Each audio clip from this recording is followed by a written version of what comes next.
Guardian Games 2022 is here. It is the biggest it has ever been. And what do I even do, Datto? There are so many things. I will explain. However, if there is one thing that I want you to get out of this video, it is to check the description for how you can donate to Direct Relief and score yourself an emblem. More on that at the end of the video. Guardian Games is a yearly competition between all of the different classes. The goal is to have your chosen class deposit the most medallions and score the most points during the 3-week event. A bronze medal is worth 1 point, a silver is worth 3, a gold is 5, and a platinum is worth 15 points. When you first log in, you'll need to do the onboarding quest line, which is called Best in Class. This will take you through most of what Guardian Games has to offer. You'll grab your class item from Ava, then head into a playlist and get a medal. Most likely, people will just hop into the strike playlist. You'll then come back to the tower, talk to Ava, get your medallion case. You're going to dunk in a medal, talk to Zavala, and then you'll be introduced to the 3 Guardian Games playlists. There are 3 special nodes for Guardian Games, the recreational playlist and then the training/competitive playlist. So I guess it's only 2 nodes, but one of them has 2 things in it, so you get it. The recreational playlist is basically like the Vanguard Ops playlist, but for Guardian Games specifically. Bungie brought back strike scoring from Destiny 1 about friggin' time, and this playlist is for just messing around, checking out strike scoring, or just some very low stakes Guardian Games gameplay. The training playlist is what is essentially a match-made or non-match-made version of the Legend Nightfall. In this first week, it is the Lightblade Strike. Legend Nightfall is 1550, so those of you who have been active during the season shouldn't really struggle too much here. There are champions, and the game does recommend that you equip anti-champion mods. And while technically things like barrier and overload champions can just be brute forced, you should still equip mods, especially unstoppable mods, to help deal with champions. Do not be that guy or girl.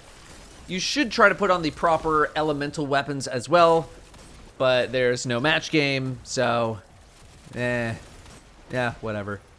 For the first 3 days after the weekly reset, training mode is active, which is exactly what it sounds like. You can do as many practice runs as you want of the strike.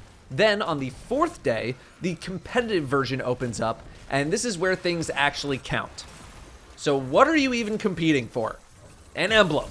What else are you going to be competing for? The top 10% of players during the event will get an emblem. Now, what entails being in the top 10% of players? Well, each weekend, you will enter the competitive playlist and try to get the highest score that you can possibly get in the strike. Then the next week, you'll do it again, and then the week after that. Bungie will then take the highest score you earned in each strike, add them all up together, and then drop you in a global list. If you're in the top 10% of scores after the event ends, boom, emblem.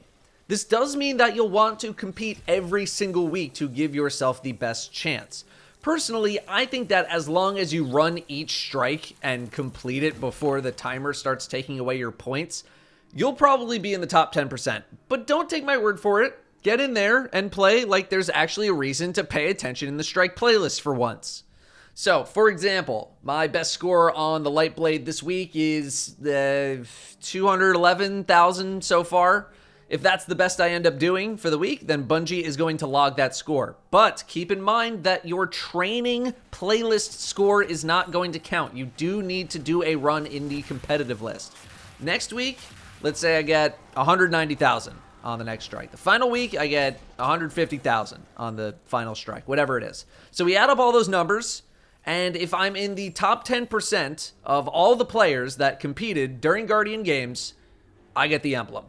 That's about it. I'm guessing the people that will make up this overall population list will be people who competed in the competitive playlist at least one time during the event. I don't know what they're actually doing, but that would be my guess.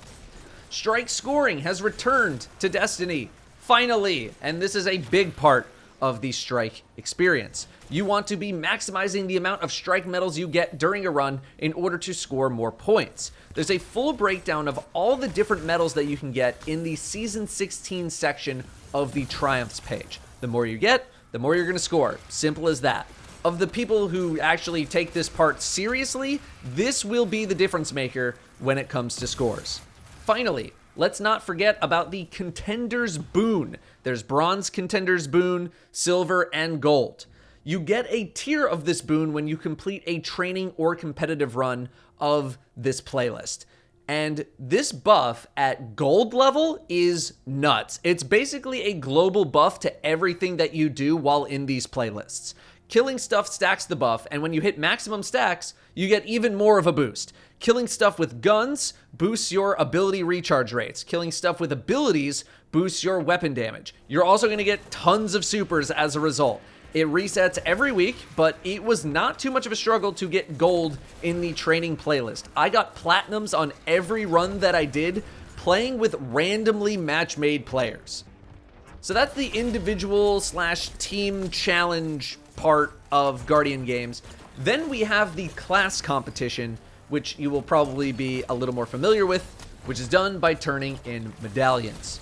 Medallions are earned from doing stuff. Generally speaking, the easier the thing you do, the lower the grade of the medallion. For example, you do in the Vanguard Ops playlist, every completion is going to get you a bronze medal. Crucible and Gambit as well. Silver medals will come from the training playlist, ranked Crucible, I'm guessing Trials will also give something. Dungeon and raid encounters will give silver medals upon completion as well. Gold and platinum medals only come from Ava's cards. Gold cards cost 100 laurels, while platinum cost 200. And as you might have guessed, gold objectives are easier to complete compared to platinum. For example, the gold Vanguard card says to just go into the strike playlist and kill stuff with certain elements, and you get bonuses for being in the Guardian Games playlists. But the Platinum Vanguard isn't actually Vanguard, it's the Platinum Nightfall card, which requires you to hop into Nightfalls, which are harder, and if you want more progress, you need to go into the harder versions.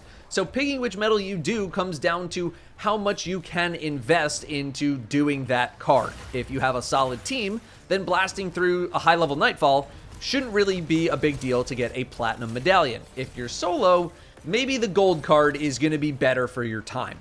Keep in mind that you can only hold a maximum of 5 bronze and 5 silver medals, and a maximum of 3 gold and 3 platinum medals. If you are capped on any medal, you should deposit them at the tower, as any medals earned while you are capped will never appear. They don't go to the postmaster or anything like that. It's like you never even got it. So if you have 3 platinums, deposit those, because the next one you get, if you're full, it's not going to count. Also, make sure if you have multiple types of medallions that you continue to deposit them. The first deposit that you make will be for the highest level medallion that you have. So if you have 1 gold, 2 silver, 3 bronze, you need to dunk once for gold, once for silver, once for bronze. Probably the number one thing to know about Guardian games is how to get Laurels quickly. You get Laurels by killing stuff with abilities, or by killing orange bars or yellow bars, stuff that isn't a red bar, basically.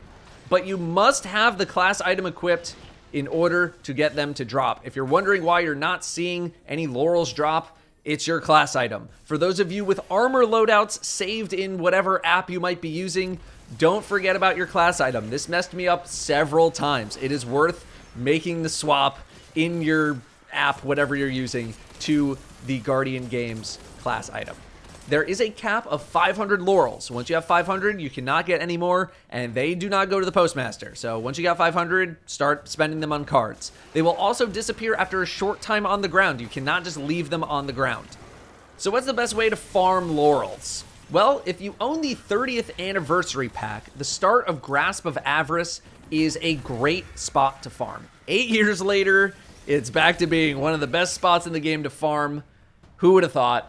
Clear everything out, wait for a wave of enemies in the cave, drop a grenade, collect your Laurels. This went pretty quickly for me when I was in a team, but by yourself, it'll also go very quick. Of course, the Thrallway in Shattered Throne is always an option, which is after that treacherous platforming section with the thin beams. Kill as many Shadow Thrall as you want with your abilities. They spawn infinitely, just don't push forward. There is no need. Just keep dropping grenades and melees and whatever you want to do. Last Wish's Shirochi intro is also not too bad, but I don't know how much I'd recommend it over the other two since you're forced to restart many times over.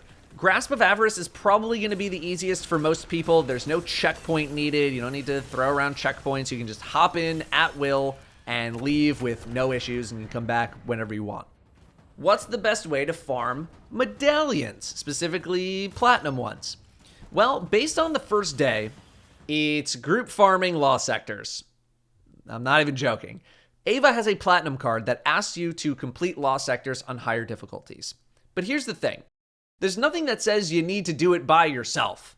In a 3-stack, my team, 2 of who were below 1580, which is master lost sectors, we were able to clear out the first day's lost sector in an average of about 1 minute and 45 seconds. Not only that, but if we killed all the champions and a decent amount of enemies, we were able to get this platinum card done in 2 master runs, which ended up being about 5 minutes.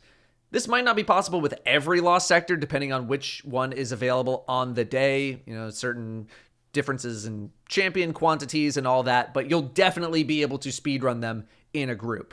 There might also be other strategies that are better based on solo, 3-player, 6-player teams. Better strategies might come along during the event as well, or maybe you found something that's better than this strategy 5 seconds after this video came out. I don't know.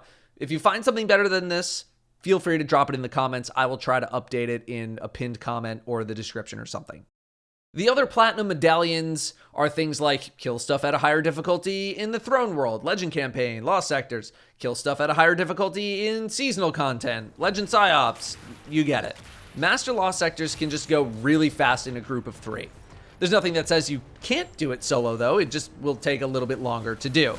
A lot of the higher end stuff in the game has limited matchmaking, so your experience may vary depending on who you have to play with. If you're solo, then Master Lost Sectors might just be the best thing for getting platinums, which you are going to need for farming triumphs if you want to get all the triumphs and stuff like that. The title is an SMG exclusive to this event. As of the first day, it's bugged and it's not really dropping from anything, so hopefully that'll get fixed soon, because it means you can't really farm for it. Check the description of this video when it's fixed, and if I remember to update it, I'll write a little paragraph on how to farm this gun. As for what roles I recommend on the gun, I'm not too crazy about anything in particular for PvE, maybe minus stats for all, 1 for all. I consider most of the first major column of perks to be not really that strong, whereas the second column has a bit more going on.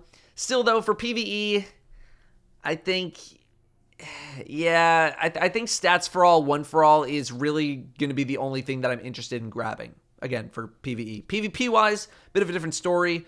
I'm going to defer to some others on that, but maybe dynamic sway or perpetual motion and moving target. I'm not a big threat detector guy personally, but I know some people like threat detector, so go for it if you do. The main reason this gun is going to be strong, at least for potentially the rest of the season, is that it works really well with the seasonal offerings because of Classy Contender, Final Blows giving class ability energy. More class ability energy means more Reaping Wellmaker, which means more Void Wells for Volatile Flow, has great synergy there, plus class energy is, generally speaking, pretty good to have. The Guardian Games Medallion Battalion quest also enables more rewards as you deposit medals. At Gold, I got a pinnacle level drop from jumping on the platforms and redeeming the reward.